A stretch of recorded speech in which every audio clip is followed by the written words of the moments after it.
Abdurrahman Wahid Pekalongan. Dengan saya sendiri Hari Satu Nafila dan saya Aulia Maharani. Saya Anissa Budi Amalia. Di sini kami akan memberikan contoh media pembelajaran yang bernama Medbook. Nah, Medbook ini adalah robot matematika yang digunakan dalam proses pembelajaran sebagai alat belajar, khususnya pada mata pelajaran matematika. Nah, dengan adanya Medbook dapat membantu guru dalam menyampaikan materi pembelajaran yang lebih konkret. Karena kan dalam sekolah dasar itu matematika identik dengan hitung-hitungan, sehingga bisa memberikan gambaran yang lebih konkret. Selamat menyaksikan. Nah, sebelum kita ke pembahasan selanjutnya, saya akan menjelaskan terlebih dahulu alat dan bahan yang digunakan untuk pembuatan Medbook ini. Nah, yang pertama ada kertas marmer, kemudian ada styrofoam, kardus, kertas origami, stik berwarna, kemudian ada pensil, penghapus, spidol, lakban, kemudian sedotin, dan juga jarum. Nah, alat yang digunakan yaitu ada gunting dan pames. Oke, selanjutnya kita masuk ke langkah pembuatan. Langkah yang pertama yaitu dengan membuat sketsa dan polanya terlebih dahulu, baik itu untuk pola robotnya yang terdiri dari kepala, badan, tangan, dan juga kakinya, maupun pola-pola lain untuk materi seperti untuk materi bangun datar, bangun ruang, satuan panjang, dan juga nilai tempat maupun penjualan dan perkalian. Yang kedua yaitu dengan membentuk kerangka. Tadi kan sudah membuat pola, kemudian pola itu kita potong, kami potong yang menggunakan gunting lalu dibentuk kerangka. Nah, selanjutnya yaitu dengan lapisi dengan kertas yang berwarna-warni. Tujuannya untuk menarik anak-anak, karena kan anak-anak terlebih lagi dengan anak-anak di SD itu kan menyukai warna-warni. Nah, kita lapisi styrofoam maupun kardus yang sudah dibentuk tadi dengan kertas yang berwarna-warni, entah itu menggunakan kertas marmer maupun menggunakan kertas emas. Nah, langkah selanjutnya yaitu dengan mendesain gambar dekoratif dengan menggunakan aplikasi Canva. Nah, kita desain seperti nama-nama ini maupun untuk kilometer, hektometer tersebut maupun angka-angka di sini. Kami mendesainnya dengan aplikasi Canva. Nah, kemudian setelah didesain, kami print desain tersebut, kemudian kami gunting desain tersebut, kemudian kami membuatnya dengan styrofoam. Tujuannya yaitu untuk kuat. Selain itu juga untuk membentuk gambar yang lebih 3 dimensi, karena kan 3 dimensi itu lebih disukai anak, lebih lagi alat peraga. Kemudian yang terakhir yaitu dengan menambahkan variasi-variasi seperti hiasan, seperti pesawat maupun Nah, kami membuat pesawat dan juga burung ini dengan menggunakan kertas origami.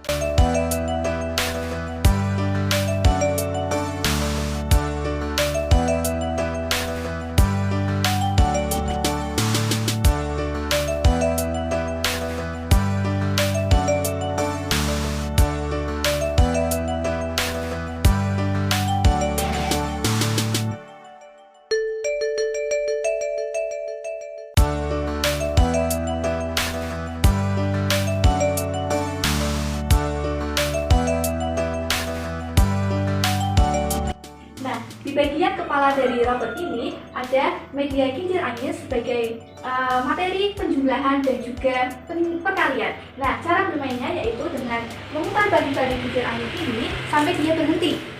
Nah, kita lihat di samping kanan dan juga kiri ada angka berapa? 5 dan juga 2. Nah, kemudian 5 dikalikan dengan 2, begitu.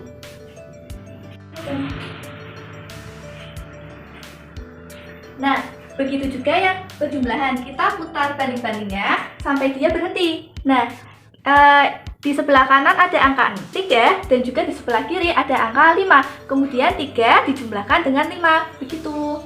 Nah, di bagian wajah dari robot ini ada media berupa gambar bangun datar sebagai materi bangun datar berupa lingkaran, kemudian ada segitiga dan juga ada persegi panjang.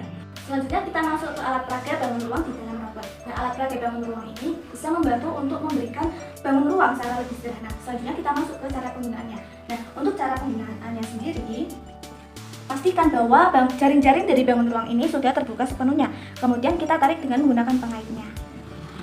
Nah, setelah membentuk bangun ruang ini, peserta didik bisa mengidentifikasi mana rusuk, mana sisi, dan juga mana titik sudutnya. Selanjutnya, ini kan tadi bangun ruang kubus, kalau yang ini bangun ruang balok. Nah, sama seperti bangun ruang kubus, kita pastikan bahwa bangun ruang ini terbuka sepenuhnya, lalu kita tarik dengan menggunakan tali pengikat.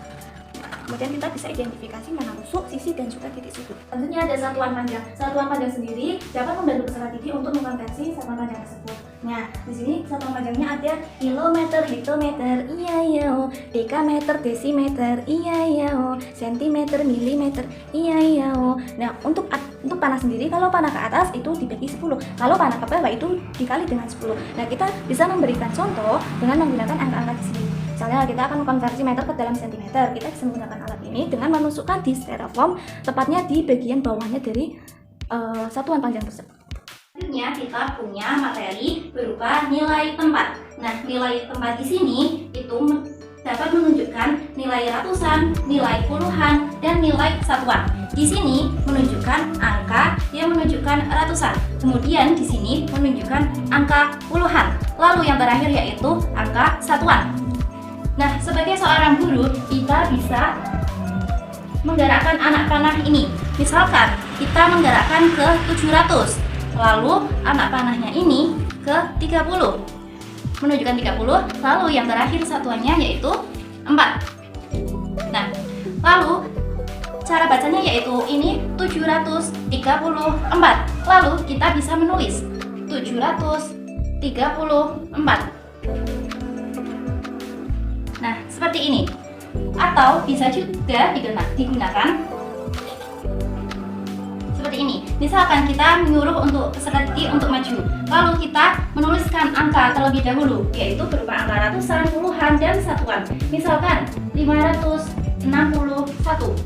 Nah, seorang peserta didik itu bisa menggerakkan anak panahnya, misalkan 500 seperti ini, menunjukkan 500.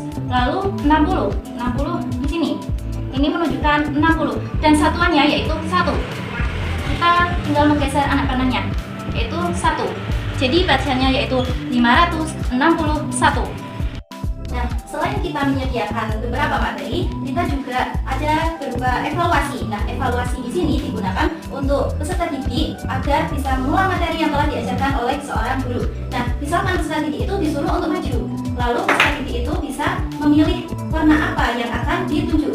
Saya beri contoh, misalkan peserta didik memilih warna kuning, lalu di dalamnya ini terdapat soal evaluasi. Kita ambil saja. Sini ada tulisan yang berupa soal. Soalnya yaitu tunjukkan jaring-jaring kubus dan bentuklah. Lalu para siswa disuruh untuk menunjukkan mana yang merupakan jaring-jaring kubus serta membentuknya.